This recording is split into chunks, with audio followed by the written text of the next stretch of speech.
Thank you and welcome to the show this morning.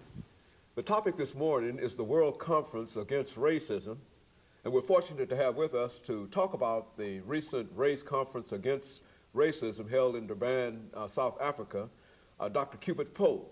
And of course, Dr. Poe, let me welcome you to the show this morning and to talk about what I consider to be a very, very important topic, and that is the World Conference Against Racism.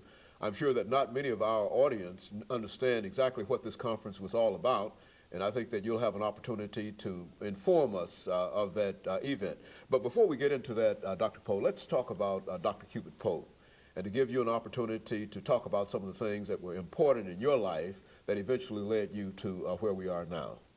Well, Dr. Haney, of course, I am a Christian psychiatrist and a minister of the gospel here in Nashville, Tennessee. I'm a former pastor. I served as interim pastor of Spruce Street Baptist Church here in Nashville, and then pastor of First Community Church here in Nashville. Over the last 8 months, I've been coordinating an effort involving numbers of persons, approximately 8 to 10 people, who are interested in forming an institute for the study of racism and health here in Nashville, Tennessee. And so because of that, I decided that it would be good for me to go to Durban, South Africa, and attend the World Conference Against Racism. Let's talk about this World Conference Against Racism, Dr. Poe. When you talk about the World Conference Against Racism, are you saying that all of the nations, the overwhelming majority of the nations of the world, came together to talk about this issue of racism? There were many, many nations there. I don't have a specific count, but there were many, many nations there from all over the world. And as you know, the U.S. Initially decided not to come and then did send a watered-down delegation to the conference. Of course, you know, Israel did come for a while, but the U.S. Then subsequently left. But yes, I would say most nations around the world were represented at that conference. Now, how long did this conference last? This conference lasted for a total of 2 weeks. The first week was a meeting of the non-governmental organizations.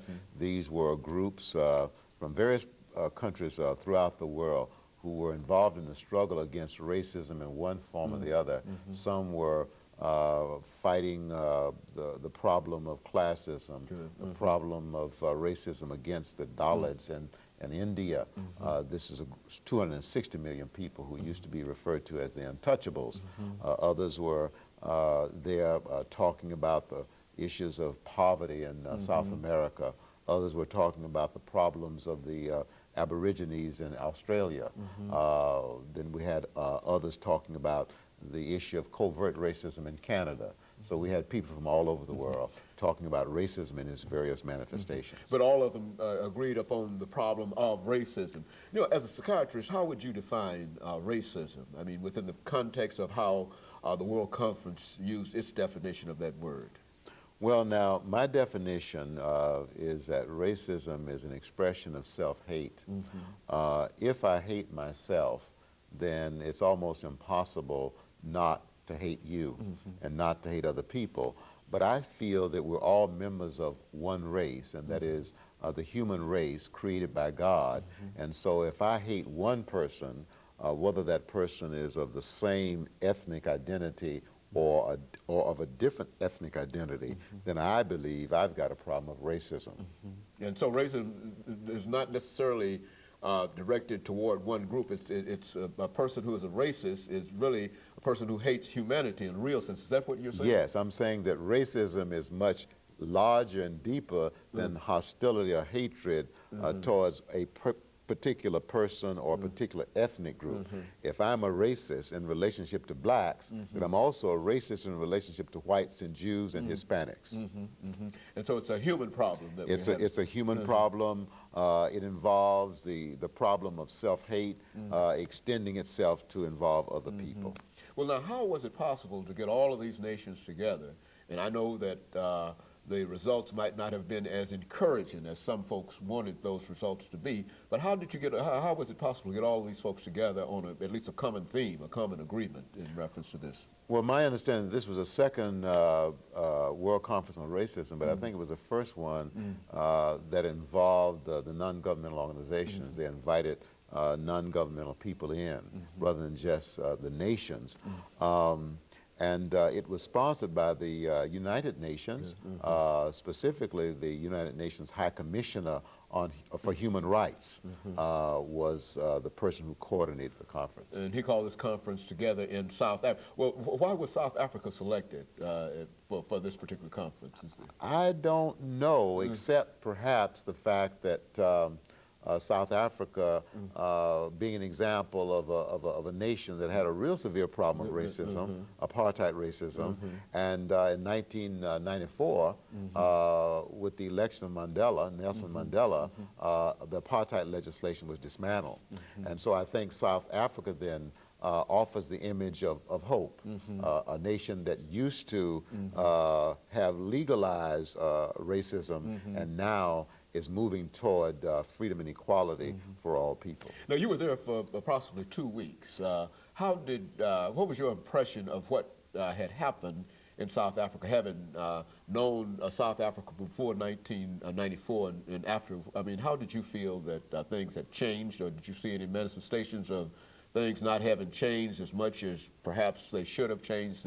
Talk about it from your own personal point of view. Well, under apartheid, if you were a black African, you had to have a pass to go downtown, and particularly if you remained downtown after 7 p.m. You couldn't be downtown.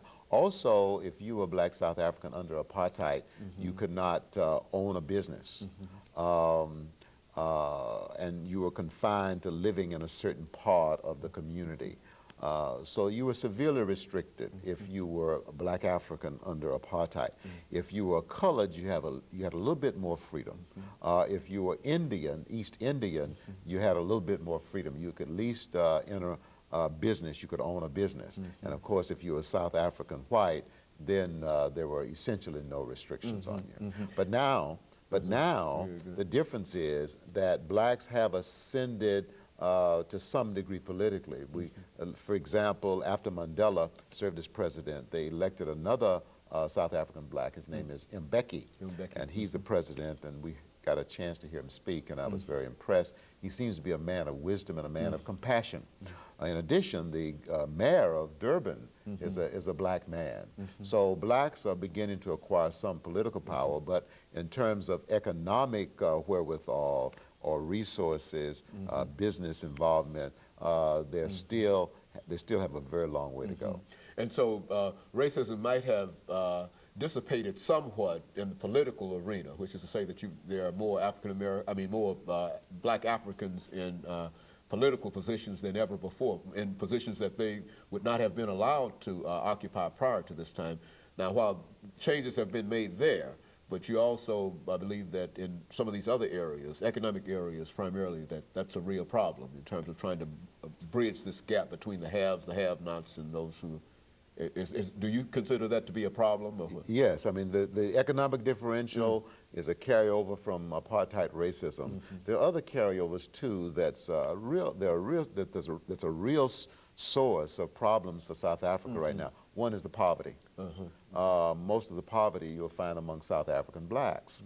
Less so among South African Indians, less so among South African whites. Also, there's a problem of crime. And I interviewed many people, most of whom were cab drivers, and I asked them, why was there so much crime? And of course, Dr. Poe, let me interrupt here for this first commercial break, which will give us an opportunity to come back to this issue of crime. And of course, we'll be back with our audience following this short commercial break. Good. The guest is Dr. Poe.